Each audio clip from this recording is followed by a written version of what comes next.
Olá, meus queridos, tudo bem com vocês? Sejam bem-vindos a mais um encontro da jornada de volta para casa. Hoje a gente vai fazer a lição 64. Então, para quem ainda não me conhece, meu nome é Ana Morari, eu sou terapeuta e estudante de um curso em milagres. E aqui a gente faz todos os dias, cada dia uma lição do livro de exercícios de um curso em milagres, com o comentário do nosso querido professor Kenneth Wapnick. Então a gente faz as lições pela jornada através do livro de exercícios, certo? Sejam muito bem-vindos, se inscrevam no canal. Todo dia essa aula sobe para o YouTube, ou então vocês podem participar ao vivo aqui comigo no Instagram, na página despertardoser.ucem, às 8 da manhã durante a semana e sábado e domingo e feriados às 9. Dá um tempinho mais para todo mundo descansar, certo? Então vamos lá, com aquele nosso instante de entrega, de deixar para o lado de fora toda a preocupação, todo o estresse, toda a tagarelice da mente. A gente dá um passinho para o lado e vamos a Jesus, vamos até o Espírito Santo, entregando toda a nossa capacidade de aprender, entregando todo o nosso amor, a nossa gratidão por Jesus estar com a gente nesse curso.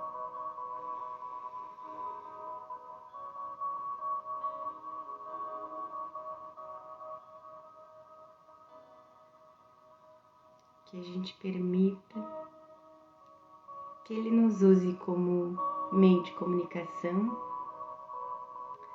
para lembrar a nós mesmos de aceitar a expiação, de aceitar a correção,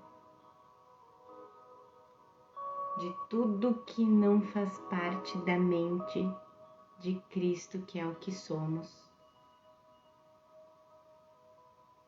Não importa a emoção, o sentimento, se estiver tomando a paz das nossas mentes, a gente sabe que não é digno do Filho de Deus. Então a gente vai até o altar do Espírito Santo, entrega todas essas toneladas cheias de roupagens diferentes, mas que é tudo o mesmo. A crença no pecado, na culpa e no medo, e a crença na separação. Tá cheia de roupagens diferentes. Inveja, ciúme, rancor, medo, mágoa, ansiedade, depressão. Tá cheio de roupagens, mas é tudo o mesmo. A crença na separação. Então a gente vai até o altar do Espírito Santo. Eu imagino assim, sacos e sacos assim de estopa, eu carregando num carrinho, de mãos dadas com Jesus, andando nessa estrada, para chegar no altar do Espírito Santo e entregar todos esses sacos com toda essa sujeira que eu acreditei que fosse real. E no momento em que eu vou entregando todos esses sacos e jogando esses sacos, tirando das costas assim, entregando nesse altar, quando ele vai cair nesse altar, ele simplesmente se dissolve, se dissipa, desaparece, como a ilusão que é.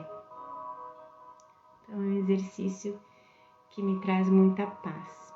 Experimenta, ver o que acontece. Então vamos lá, bom dia, que bom te ter aqui. Vamos para a nossa lição 64 então. Olha só, que eu não esqueça a minha função. Até eu fiquei conversando aqui com Jesus. Será por que ele não colocou essa lição aqui como que eu lembre de me lembrar da minha lição, da minha função? A gente tem aquela impressão de que a palavra chama, né? Que eu não esqueça, daí que eu esqueço. As contradições do ego que querem dizer que eu tô certo e Jesus errado, né? Mas vamos lá. Estamos aqui para aprender. Então, a lição 64 é ainda mais específica sobre a consciência da nossa função.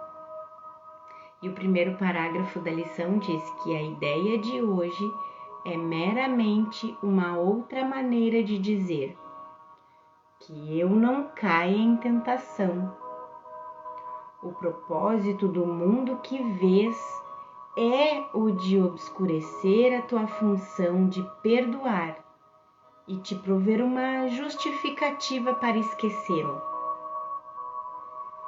E o Kenneth comenta esse primeiro parágrafo aqui, dizendo que nessa afirmação explícita, Jesus nos diz novamente que o propósito do mundo é obscurecer a nossa função.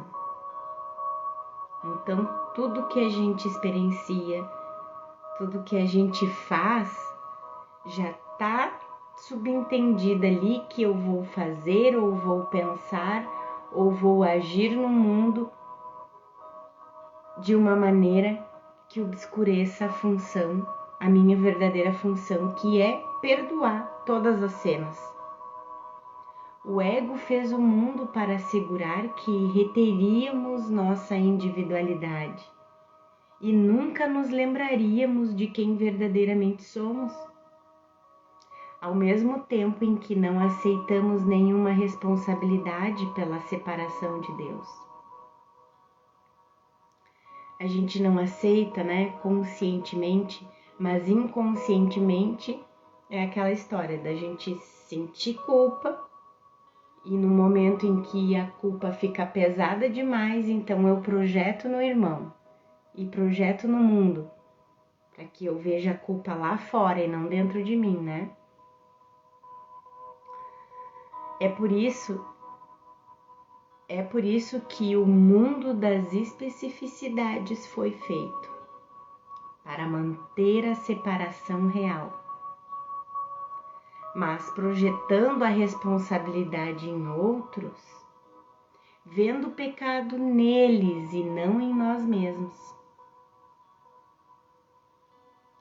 Nossa função de perdão é nos tornarmos conscientes de que a nossa individualidade é uma ilusão que inventamos em nossas mentes. A trindade profana de pecado, culpa e medo também é uma ilusão que inventamos.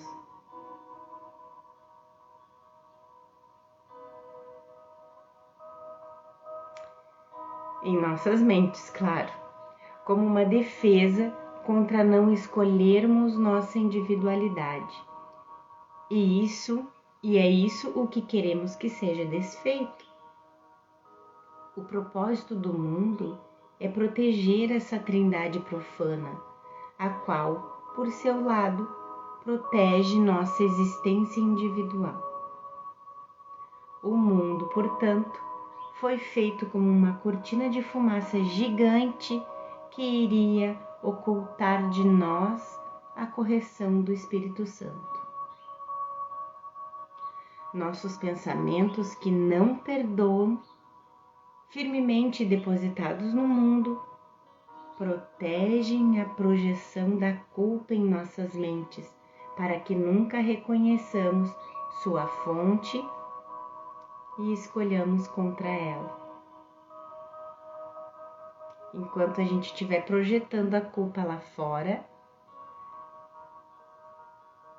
por aquela dor insuportável, aquele peso tão grande de sentir culpa por tudo, pela separação, pela ilusão da separação. Então a gente projeta no mundo, projeta nas pessoas, e aí a gente tem aquela grande ilusão de que o mundo acontece para mim e não de mim. Que é um ataque a mim e não um ataque meu mesmo contra o outro e contra o mundo. Então eu sempre sou a vítima e o mundo o vitimador. Só que se a gente continuar com essa crença, a gente vai continuar acorrentado. Porque se eu sou vítima, eu não tenho como sair disso. Se eu sou vítima, se eu sou escrava, se eu sou prisioneira, eu não consigo sair disso. Então, esse sistema, ele se retroalimenta, né? Ele se retroalimenta para que a gente não desconfie que tem algo fora dele. E que ainda, que esse algo fora dele é justamente a causa. Então, mais uma vez, o mundo não acontece para mim.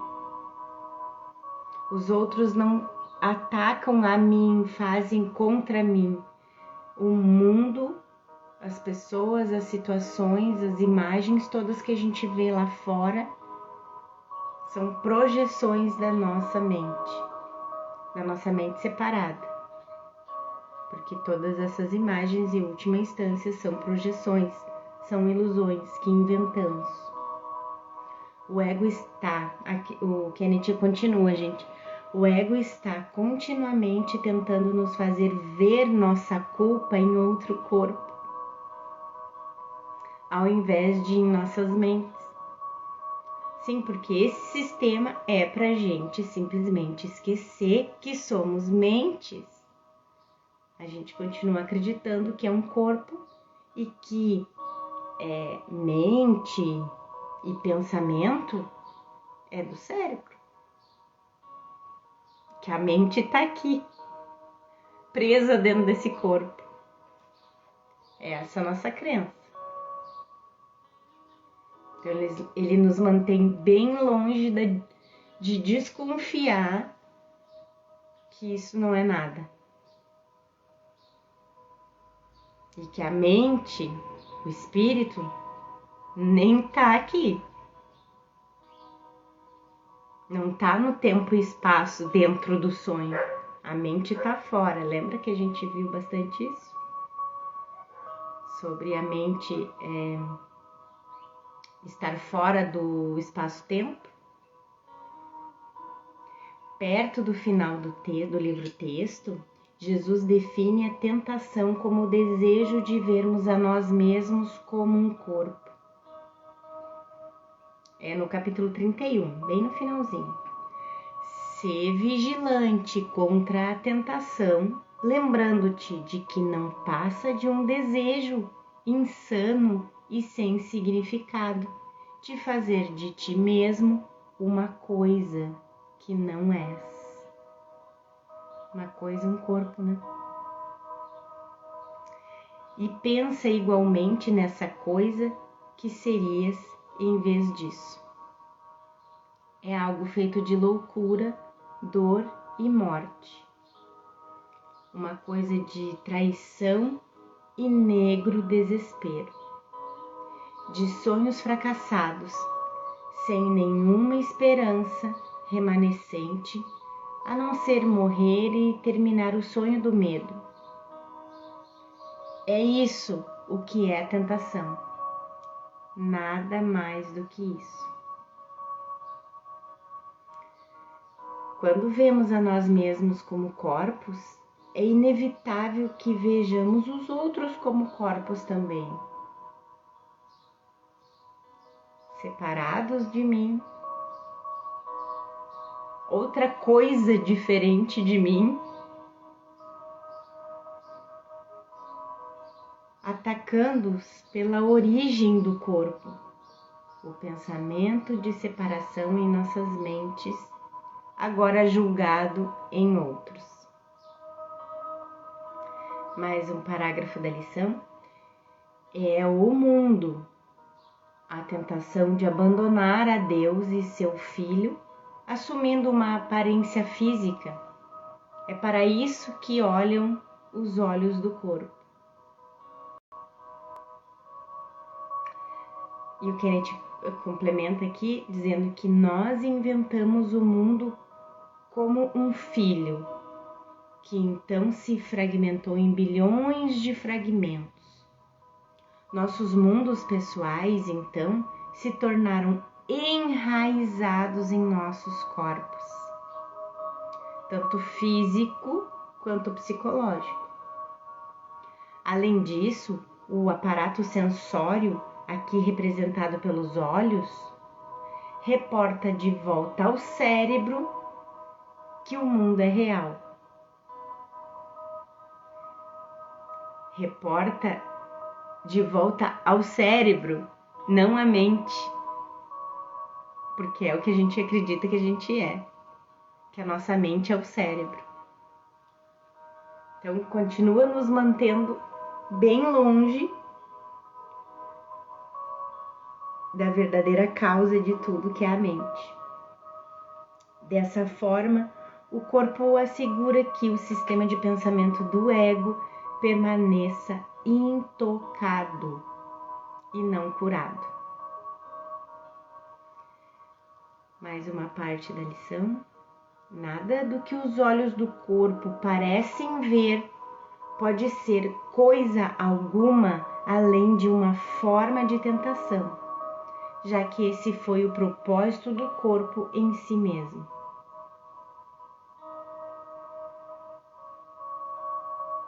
Então ele está falando muito aqui do que a gente acha que é a nossa função no mundo e não que ela é de verdade.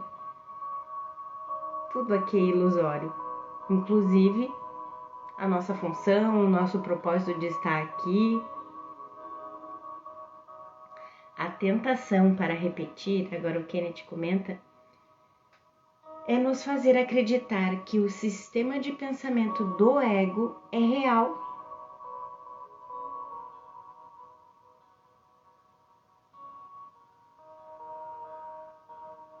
Inclusive, tudo o que você acredita sobre você. O que você acredita sobre você? O que você pensa de você?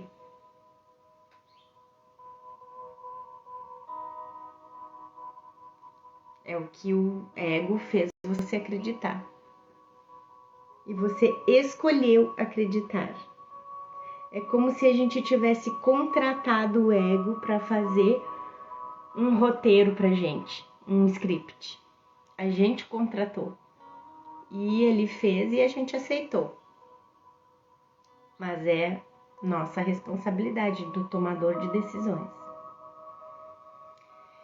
Mas isso tudo que o ego criou, que o ego fez, que o ego não cria, o ego só projeta, ele só faz. Isso não tem nada a ver com tentações localizadas no corpo, como a gente pensa, né? Como os sistemas religiosos tradicionais as definiram.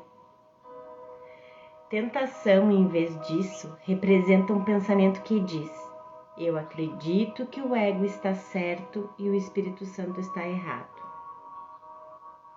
Ele nos diria que o corpo é uma ilusão. O sistema de pensamento subjacente de individualidade é uma ilusão. E a única verdade no sonho é o princípio de expiação de que nunca deixamos Deus. O propósito do corpo, portanto, é nada menos do que obscurecer a verdade. É a própria barreira que esconde a verdade sobre nós. Como Jesus afirma no texto, nada é tão cegante quanto a percepção da forma. Mas então quer dizer que enquanto a gente estiver aqui parecendo que tem esse corpo, a gente não consegue sair disso? Acho que não é assim. Eu acho que é enquanto a gente se identifica como sendo um corpo. A gente pode andar por aqui, parecer que está andando por aqui, por esse mundo, com esse corpo, com esse nome, com esse sobrenome, com essa individualidade toda, mas eu não acreditar nela. Saber que eu não sou isso. Então é possível sim a gente despertar mesmo ainda tendo esse corpo. Note que Jesus diz na primeira sentença: nada do que os teus olhos do corpo parecem ver. Isso é assim porque eles não veem verdadeiramente, vendo apenas o que a mente lhes disse que está lá. O pecado em todos os outros. E mesmo se o virmos em nós mesmos, estamos convencidos de que não foi nossa culpa, porque não foi nossa escolha vir para esse mundo. Auto-engano. Só isso. Essa é a mensagem que os olhos do corpo e, na verdade, de todos os nossos órgãos sensórios foram feitos para perceber. Pecado em tudo ao nosso redor, mas não dentro de nós. Esse pensamento é muito importante, como fica evidenciado por suas menções frequentes através de todo um curso em milagres. Outro parágrafo da lição. No entanto, aprendemos que o Espírito Santo tem outra utilidade para todas as ilusões que tens feito. E assim ele vê um outro propósito nelas. Para o Espírito Santo, o mundo é um lugar onde aprendes a te perdoar pelo que pensas serem os teus pecados. Nessa percepção, a aparência física da tentação vem a ser o reconhecimento espiritual da salvação. É isso o que no texto Jesus chama de nossa função especial. No capítulo 25, então, ele trata disso. O ego fez os relacionamentos especiais para atacar. Por isso que a gente diz que os relacionamentos especiais são os bodes expiatórios. Então, o ego fez os relacionamentos especiais para atacar, ferir e nos manter separados. O Espírito Santo usa esses mesmos relacionamentos como meios de desfazer o propósito do ego, para que eles agora se tornem símbolos de cura em vez de culpa.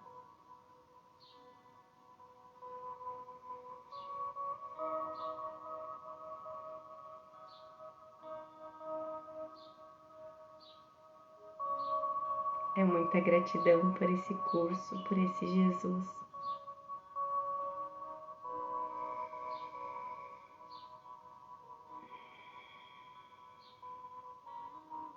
Consequentemente, ao invés do mundo ser uma prisão da qual nunca vamos escapar, lembra do círculo vicioso que a gente estava falando?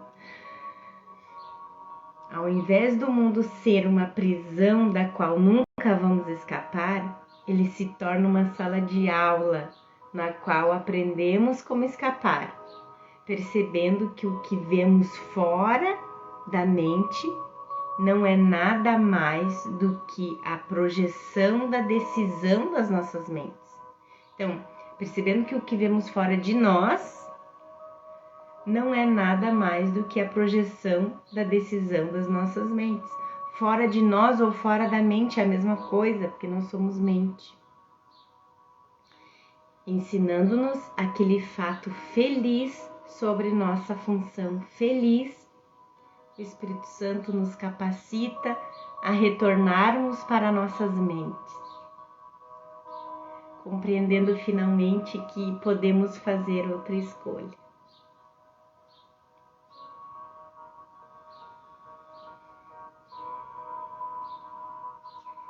É evidente, a propósito, que Jesus não está nos pedindo para negarmos o mundo ou nossos corpos. Tem muita confusão de níveis aqui, né, gente? A gente faz. Mas isso também é uma resistência do ego, de ficar lá teimando. Mas e agora então Jesus quer que eu negue o mundo? Mas eu tenho boleto para pagar, eu tenho que trabalhar, eu tenho meus filhos para criar. Eu preciso vestir, preciso morar, preciso comer. Isso aí é tudo muito lindo, mas isso tudo são resistências do ego. O que Jesus está dizendo é que é isso. Traga suas experiências a mim para que eu possa ensiná-lo a olhar para elas de forma diferente.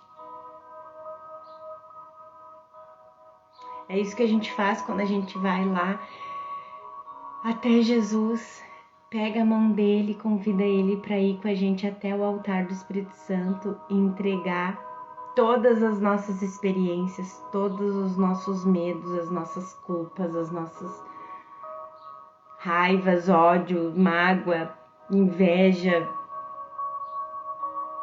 tudo. A gente vai com ele até o altar do Espírito Santo, entrega tudo lá para que ele nos ajude a ver que é ilusório.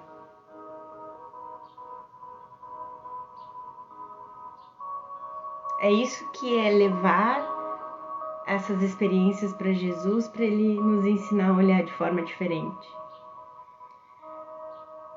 Ele diz que deixe que eu, e não o ego, e não o seu ego, deixe que eu e não o seu ego seja o seu guia enquanto você atravessa a vida, pois vou ajudá-lo a desfazer as barreiras que o mantiveram distante do meu amor.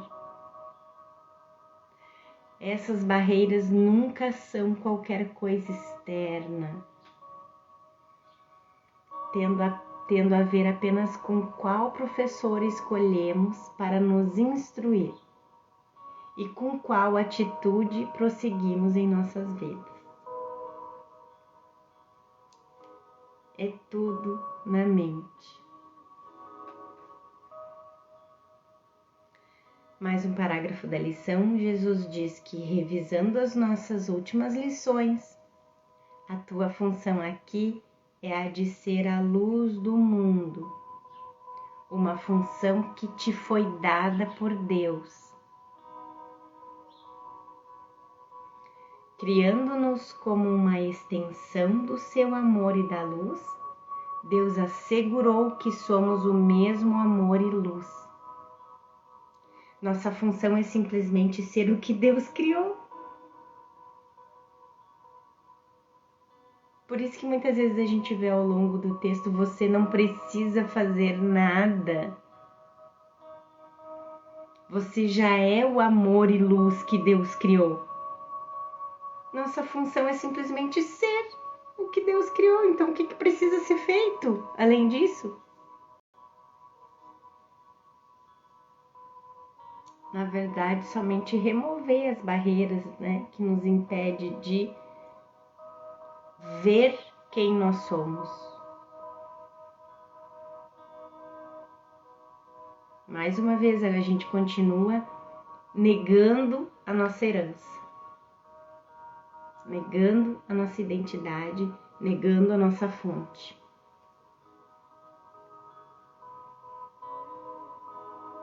E tudo que a gente vive e experiencia aqui é o resultado da gente achar que a nossa fonte é o ego.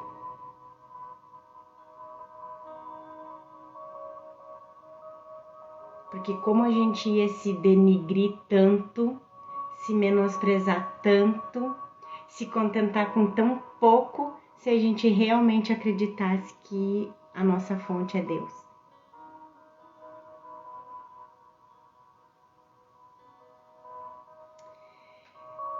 E o Kenneth segue aqui dizendo: eu poderia acrescentar que Jesus não quer dizer que Deus especificamente nos deu uma função específica. Uma crença que serve muito bem ao propósito do ego de especialismo espiritual.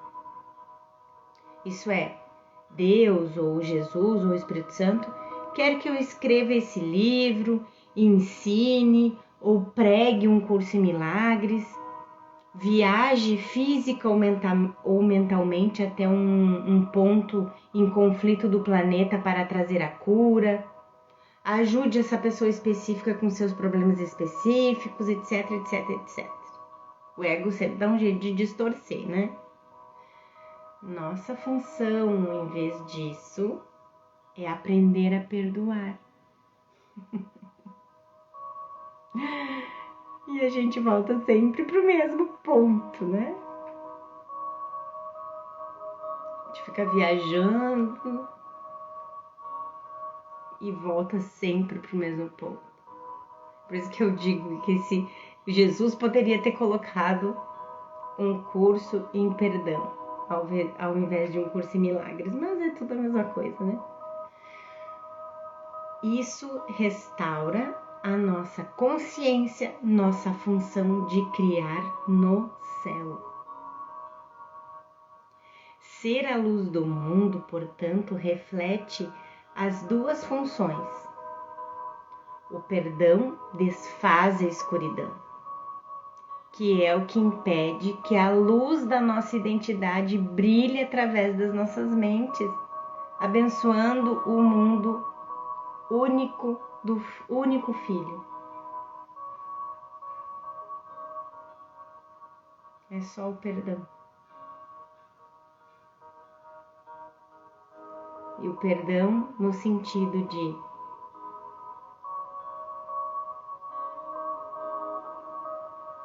quando a gente se encontra com a verdade, a gente se desperta um pouco. Quando a gente encontra com a verdade, a gente desperta mais um pouco. Isso é um curso em milagres do início ao fim. A gente vai se encontrando com a verdade e lembrando da verdade. Por isso que a gente não sabe por que quando a gente entra em contato com alguma ideia que é falsa, a gente não se prende, a gente não fica ali, a gente acaba saindo. A gente nem tem consciência por quê, mas é por quê? Porque quando a gente encontra com a verdade, a gente desperta mais um pouco e desperta mais um pouco. E isso é o que acontece num curso em milagres inteiro. A cada parágrafo, Jesus está nos lembrando da verdade. É como se a gente estivesse na escola revisando um conteúdo. O professor está revisando um conteúdo, tu começa a lembrar do que tu sabia já, não é? Assim é um curso em milagres. A gente vai lembrando da verdade. E o perdão faz isso. O perdão em que sentido? No sentido de compreender que o mundo é um sonho, que o universo é um sonho. Então a gente perdoa como um sonho dentro do sonho quando a gente está dormindo à noite. Às vezes a gente até quer se prender um pouco porque quer se punir, quer sentir um pouco mais de culpa, então a gente fica lá remoendo aquele sonho que teve à noite, né? Só para sofrer mais um pouquinho. Mas logo a gente deixa que aquilo se dissipe pela sua própria natureza ilusória. Então é isso que é perdoar. É perdoar as imagens, perdoar as situações todas, porque é um sonho. Só que muitas vezes a gente não quer. A gente não quer perdoar. A gente quer ficar grudado naquilo ali e muitas vezes querendo interpretar ainda, sabe? Remexendo. Ai, por que aconteceu isso comigo? Ah, vai ver que na vida passada. Ai, ai, ai. Ai, ai, ai. Isso não resolve nada. Por que isso aconteceu? Por que isso aconteceu? A gente fica buscando porquês, onde a gente não vai encontrar nunca saída. É um labirinto que não tem saída.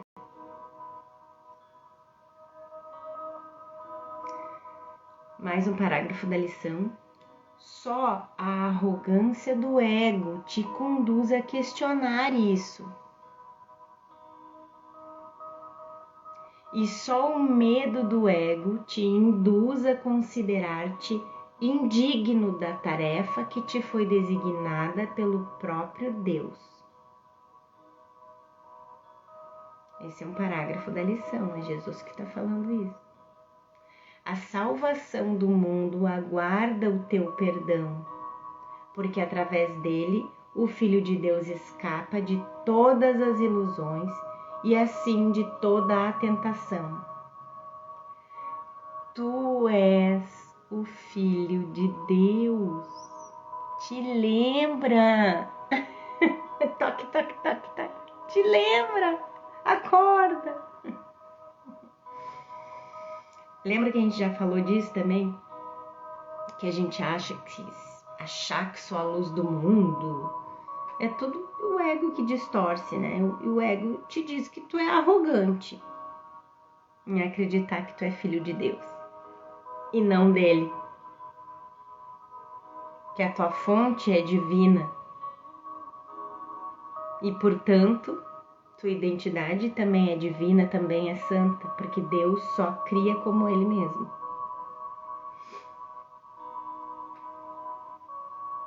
Então, a arrogância é se considerar indigno, considerar o próprio Filho de Deus como indigno, como desprezível. Isso é a arrogância do ego. Através de todo um curso em milagres, texto, livro de exercícios, manual para professores, quando Jesus fala sobre nossa necessidade de perdoar o Filho de Deus, ou que o Filho de Deus precisa da nossa ajuda, não está falando sobre uma pessoa fora de nós. Ele está falando sobre nós, no contexto de um relacionamento percebido como externo.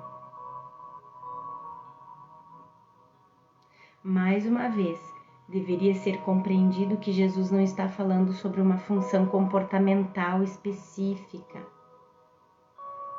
Confusão de níveis.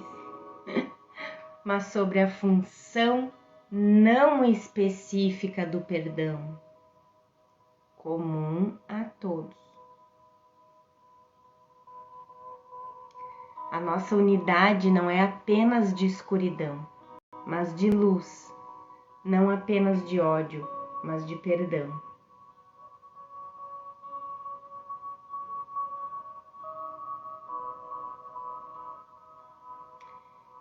Mais um parágrafo, e na verdade eu fiquei confusa aqui com esse comentário do Kenneth, né? Dizendo que a nossa unidade não é apenas escuridão. A nossa unidade é só luz. A nossa unidade é só amor. Então, essa frase me confundiu um pouco.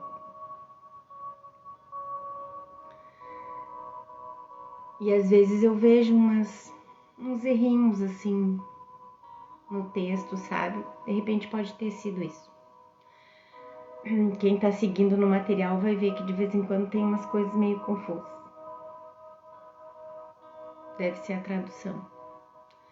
No próximo parágrafo da lição, só será feliz cumprindo a função que te foi dada por Deus. É isso que nos traz felicidade. não é nada no mundo. Por isso que a gente adquire e nada muda nesse sentido.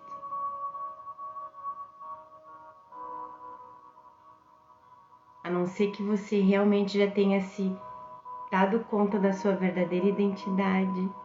Você é feliz, você se reconhece sendo feliz, se identifica como sendo feliz, independente do que você adquira, ou se você viaja, ou se o que você faça no comportamento aqui, não importa.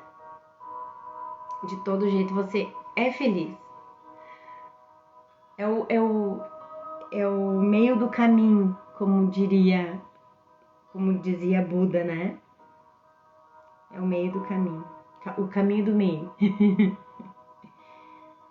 Na verdade, não tem nada que te faça triste ou nada que te faça feliz, porque você é feliz. Então, só será feliz cumprindo a função que te foi dada por Deus. Isso porque a tua função é a de ser feliz. Então, usando o meio pelo qual a felicidade vem a ser inevitável. Não há outro caminho. Qualquer outro caminho foi uma ideia que a gente inventou.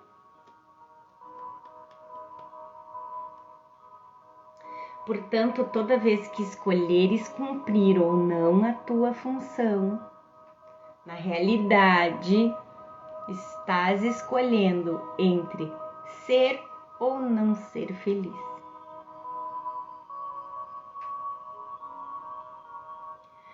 Mais um belo comentário do Kenneth aqui.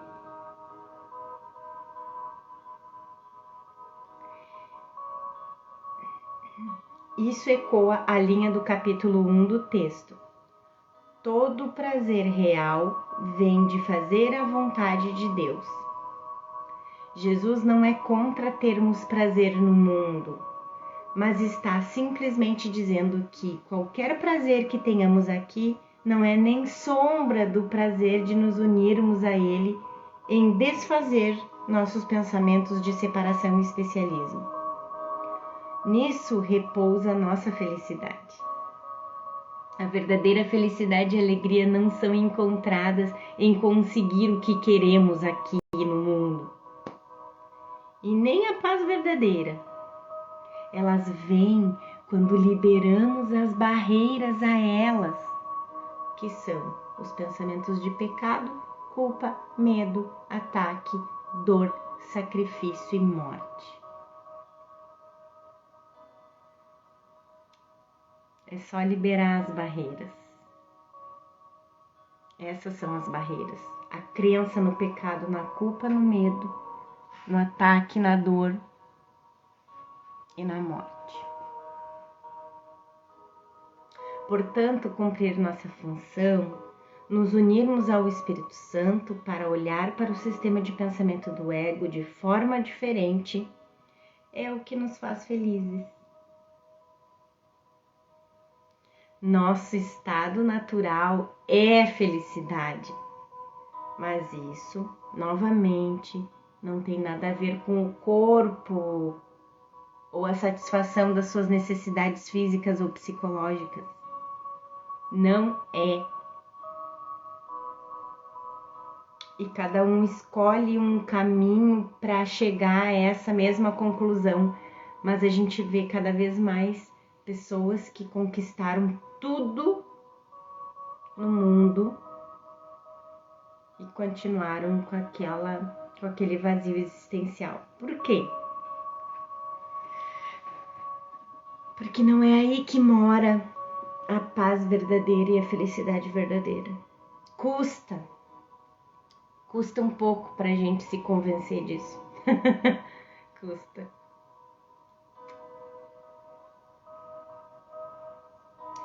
Nesse contexto, a felicidade é idêntica a nos lembrarmos de quem somos como Cristo.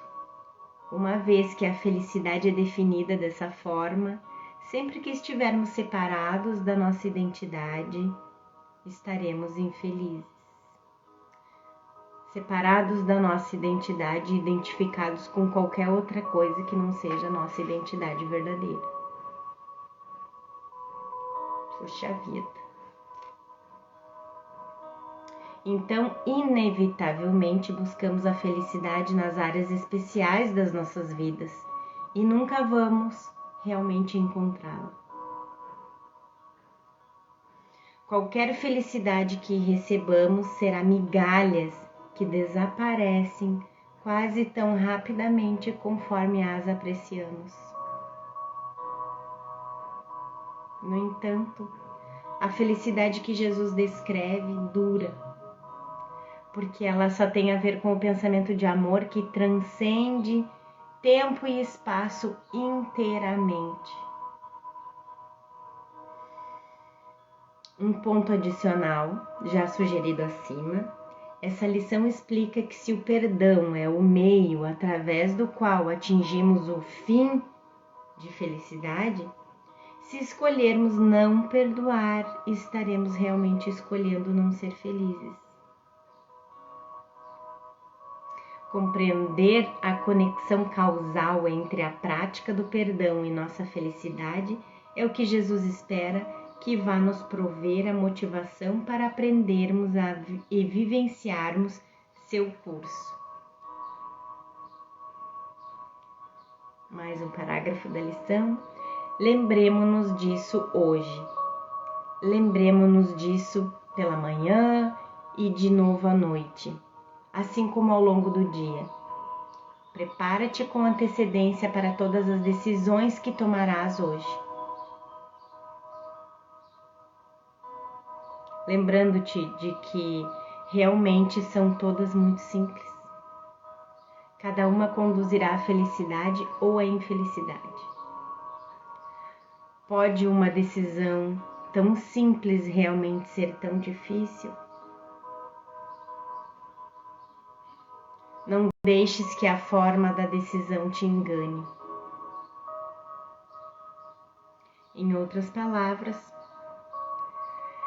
tente não levar a sério demais as coisas específicas em seu dia, que você pensa que vão torná-lo feliz ou infeliz. É o seu conteúdo que é importante. Ele vai servir como um meio para alcançar o fim da mente de felicidade ou infelicidade.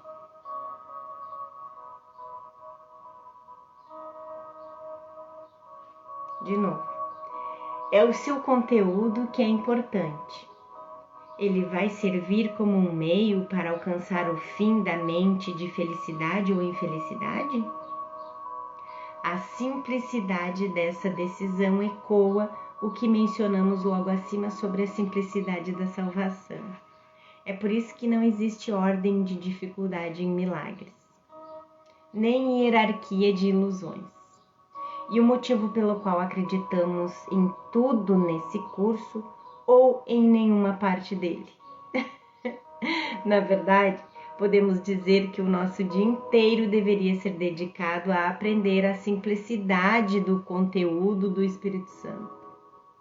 Uma simplicidade que desmente a complexidade de formas das nossas vidas. E esse tema continua com o que se segue. Outra parte da lição. Complexidade de forma não implica em complexidade de conteúdo.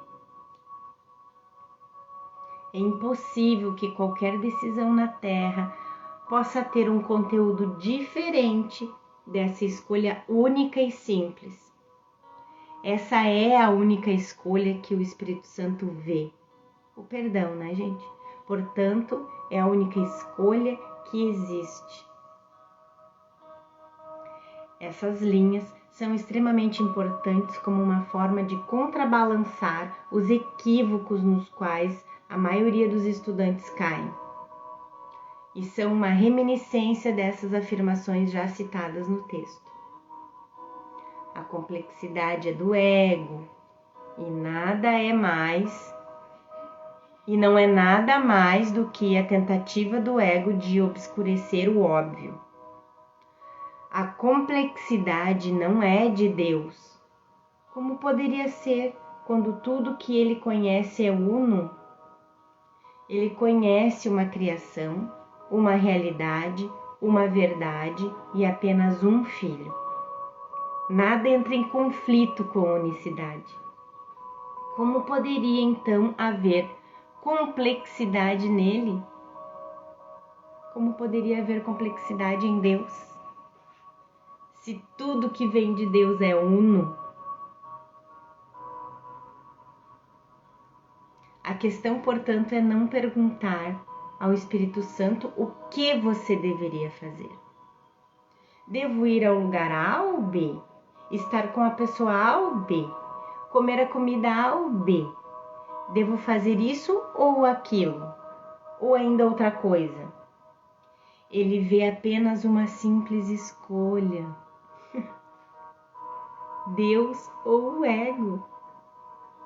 É simples. Encorajando-nos a fazer uma única pergunta.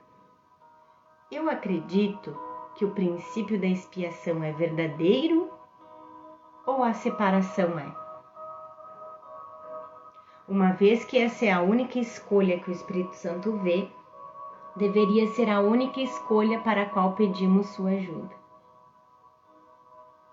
Por outro lado, pelo fato de acreditarmos que somos criaturas específicas, com necessidades específicas, vivendo em um mundo específico, nossa experiência é de que o Espírito Santo nos dá um conselho específico sobre o que deveríamos fazer especificamente.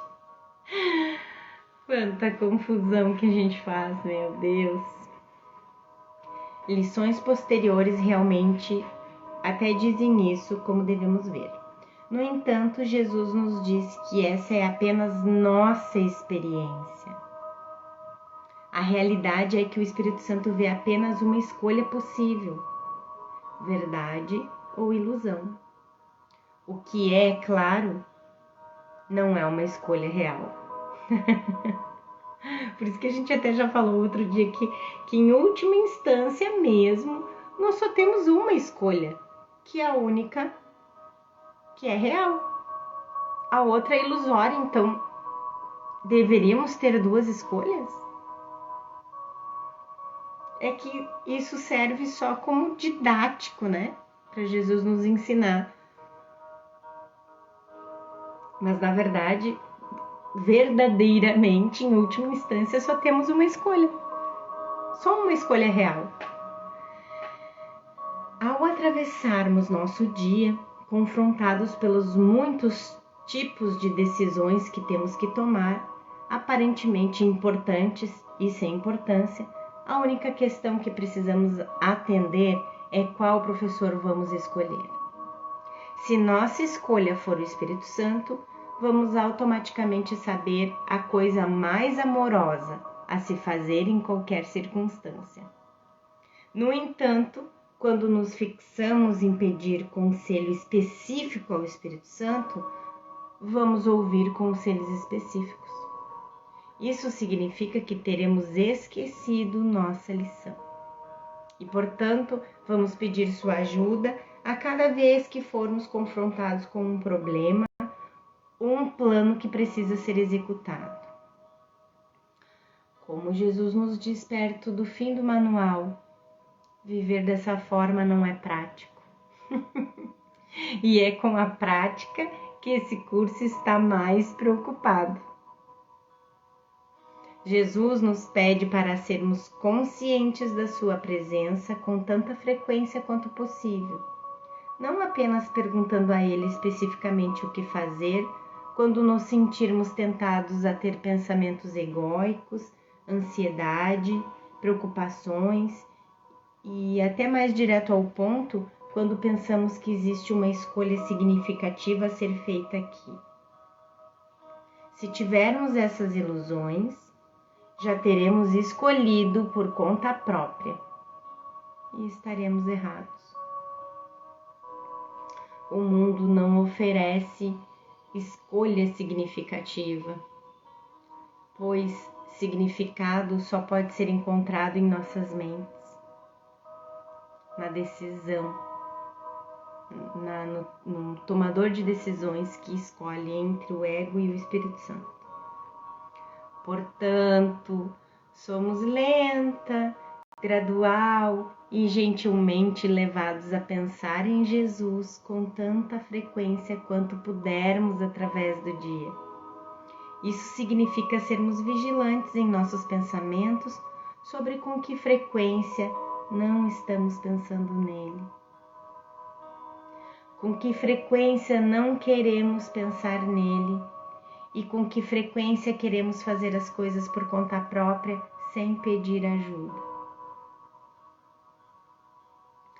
Nosso desejo de preservar nosso especialismo nos impele a evitarmos a ajuda que iria desfazê-lo.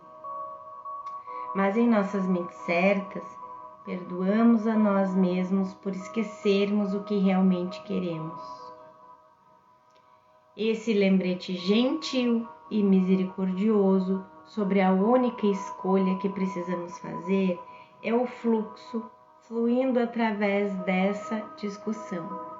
E é o motivo pelo qual Jesus repetidamente nos diz que seu curso é simples. Incidentalmente, essa simplicidade é o tema de Regras para a Decisão, aquela importante primeira sessão do capítulo 30 do texto. Quem quiser vai lá dar uma olhadinha. Regras para a Decisão. Pois nós vamos ver, eu não estou com o livro aqui hoje, senão até leria para vocês. Jesus agora continua com instruções específicas para o dia, designadas a nos encorajar em nossa prática para nos lembrar. Então, pratiquemos hoje esses pensamentos. Que eu não esqueça minha função, que eu não tente substituir a função de Deus pela minha, que eu perdoe e seja feliz. Pelo menos uma vez hoje, dedica 10 ou 15 minutos a uma reflexão sobre isso com os olhos fechados. Pensamentos correlatos virão para ajudar-te. Se te lembrares da importância crucial da tua função para ti mesmo e para o mundo. Essa última sentença é obviamente a chave. Vamos nos lembrar da nossa função do perdão quando reconhecermos sua importância para nós mesmos e, portanto, para a filiação. A seguir, Jesus nos mostra que Ele sabe tudo sobre nossa resistência. Nas frequentes aplicações da ideia de hoje ao longo do dia, dedica vários minutos a revisar esses pensamentos e, em seguida, pensar neles e em mais nada.